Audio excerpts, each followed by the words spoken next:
अहिल्यानगर जिल्ह्यामधलं आता एक प्रकरण समोर येत आहे। अहिल्यानगर जिल्ह्यातल्या नगरपालिका निवडणुकीसाठी मतदानाची वेळ संपलेली असतानाही अनेक ठिकाणी अनेक मतदान केंद्रावर अद्यापही लांबच लांब रांगा लागल्याचं चित्र आहे।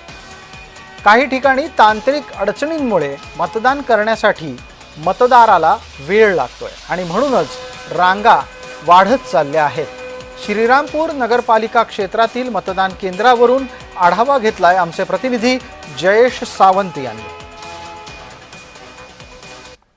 अहिल्यानगर जिल्ह्यात स्थानिक स्वराज्य संस्थेच्या 8 ठिकाणी जे आहेत मतदान सुरू असून आता या ठिकाणी सायंकाळी मोठ्या प्रमाणात जी आहे ती गर्दी जी आहे ती मतदान केंद्रावर अजूनही कायम असल्याचं आपल्याला दिसतंय।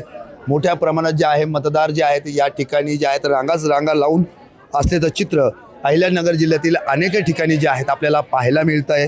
त्याचबरोबर मोठ्या संख्येने जे आहे सायंकाळी 4:30 वाजेच्या नंतर मतदार हे घराबाहेर पडल्याने हा या ठिकाणी जे आहे मोठ्या प्रमाणात जी संख्या आहे मतदान केंद्रावरती पाहायला मिळत आहे।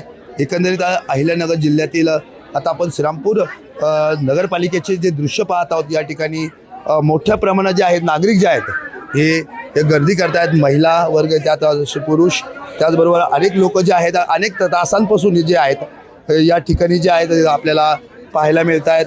मोठ्या प्रमाणात जो मतदारांचा हा जो लोक जे आहेत ते बाहेर पडल्यामुळे या ठिकाणी जे आहेत ही मतदान प्रक्रिया संपूर्ण पार पडण्यासाठी रात्री उशीर देखील होण्याची शक्यता या ठिकाणी प्रशासनाकडून व्यक्त केली जात आहे। जय सावंत, जय महाराष्ट्र न्यूज करता श्रीरामपूर अहिल्यानगर।